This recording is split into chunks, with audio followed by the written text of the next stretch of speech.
there's not a whole lot of dudes that are taking accountability. You know, I fucked up bad, like crash and burn type shit, hurt a lot of people. And I'm fully aware of that, and I'm gonna owe for the rest of my life. You know, I had no love in my life, I had no purpose in my life. My whole purpose, as you know, was just craft.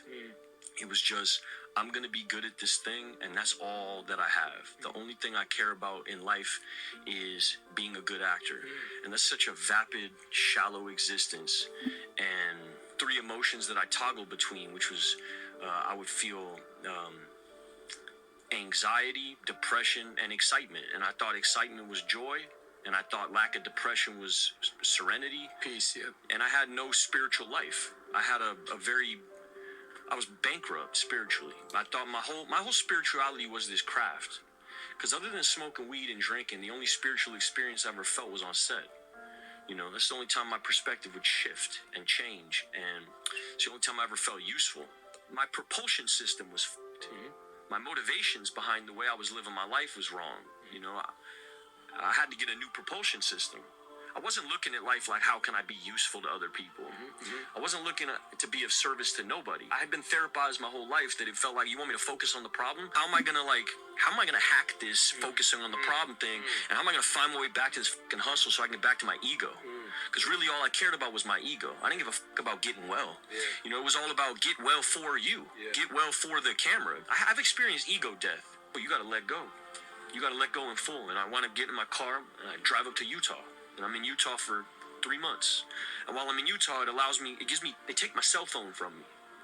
And if they didn't take my cell phone from me, I was never going to be able to deal with what I needed to deal with. I had never known how to pray because I could never cultivate silence. I had no absence in my life. Every unforgiving minute was full of some fucking scroll or some more like ego feed, constant, nonstop rotation of this ego thing and that ego thing, and just constant fulfillment of like my own personal desires. And they took my phone from me. And just for that reason alone, I would urge anybody to go this route if you're in a situation like mine, just to get the phone out of your pocket. And what that gave me was time to like really assess what had been my operating systems. What had been like the motivational force in my life, which was always me. It was always ego. When do you become a man? When you get a driver's license? Like, what do we do? You're 16, we give you a driver's license. Okay, well, wait, like, you get a job? Like, when do you become a man? You become a man when you become responsible for other people. And part of that is taking accountability.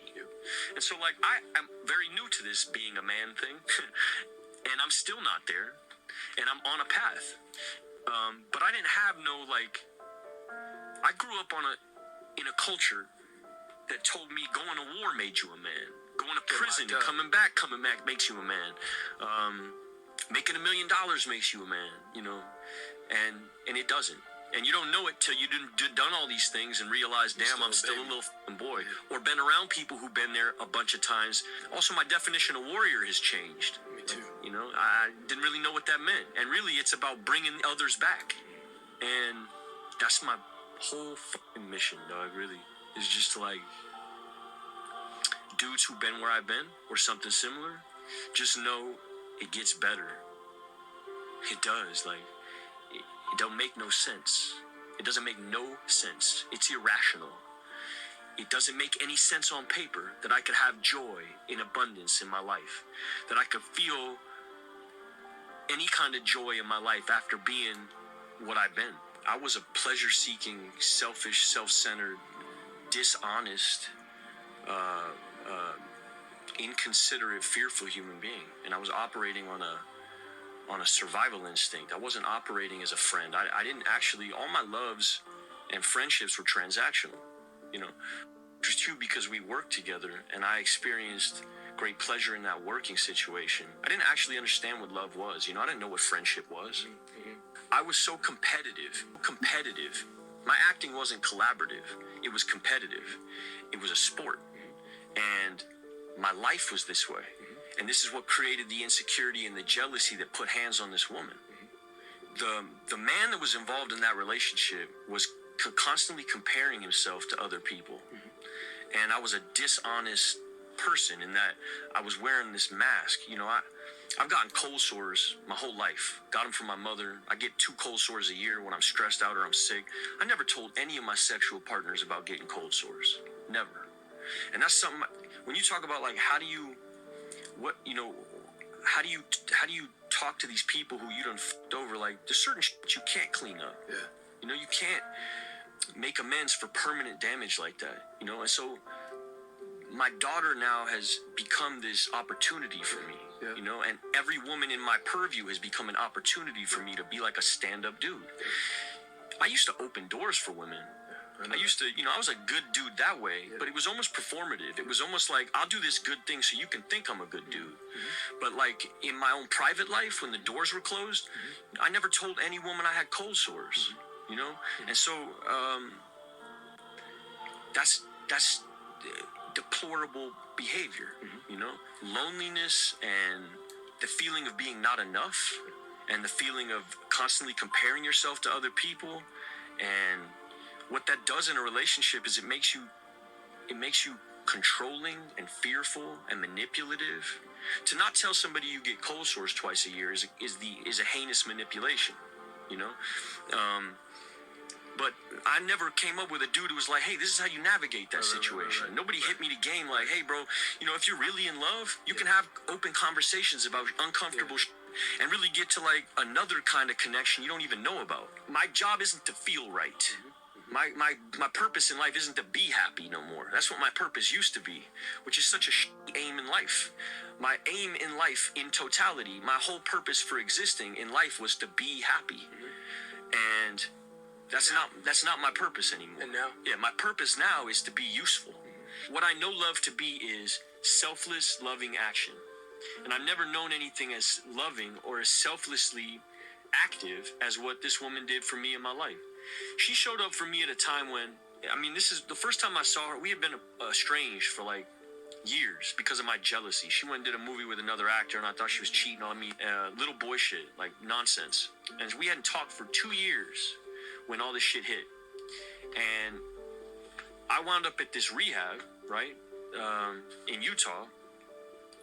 And they do something called Family Week. And every week, on a Sunday, who's involved in the program has their family show up on these Skype calls. And everybody will show up in the same room. And your mother, your father, your brother, your sister, your wife, your friends, whatever. Just you and the people? Or no, it's you, the whole squad of you that are in this group.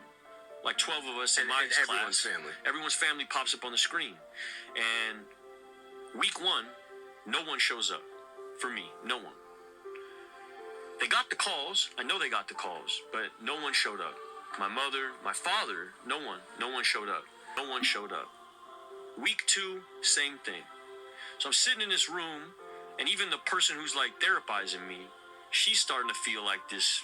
She's empathizing with where I'm at. Everybody else in the room, we got a dude who like, this isn't just alcoholics and shit. This is like fucking arsonists and like child predators and all kind of wild people in this group, right? And they got people showing up for them. And I don't have nobody showing up for me. And week 2, week 3, I'm there 90 days. So I'm there for a clip. And there comes a point where Family Week comes around. I say to my therapist, like, I'm not gonna go.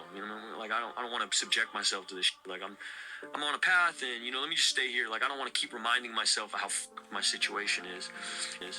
And she says, no, I think you should show up this week. And I show up thinking, all right, my mom's gonna be on there. My mom will be on, and Mia is on the screen, and like. You don't deserve that kind of shit. You know what I mean? You don't deserve that kind of shit. Like, I don't deserve that kind of shit. I done put her through years and years of nonsense, bro. Just like, I'm like 2 months into this program. I don't even have nothing going on. I have nothing going on. I'm making this list. She's at the top of the list, but I'm not reaching out to her, nothing like that.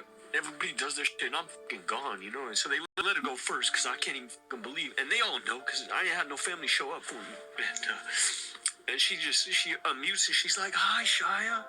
And it's like, she's prepping a movie. She ain't got no fucking time for this, But she found time, and she said, hi, Shia. And we just smiled. We had nothing else to say. But she saved my fucking life, dog. Like, before the kid, before the job, before God, before any religion, before a laugh, was this woman's face. And there wasn't no promises made, wasn't no long conversation being had, nothing. Just her presence, the ministry of presence. Sometimes that's all you need to offer a person who's in a situation like that, is like, just to be present. And she was present for me at a time when I didn't deserve to have nobody in my life. She's a real one. She's a real one. It's the first time I really understood love, because I didn't have nothing to give. And I was sitting there thinking like, well, I don't have nothing. It's not sexy to be with me. Don't you get it? Like, people out here accusing me of like putting makeup on my genitals and like shooting dogs and shit. You know? That's what I'm being accused of. And you're showing up for me like you're gonna be tied to this shit? It didn't make no sense. And love is irrational that way. You can't rationalize real love. It doesn't make any sense.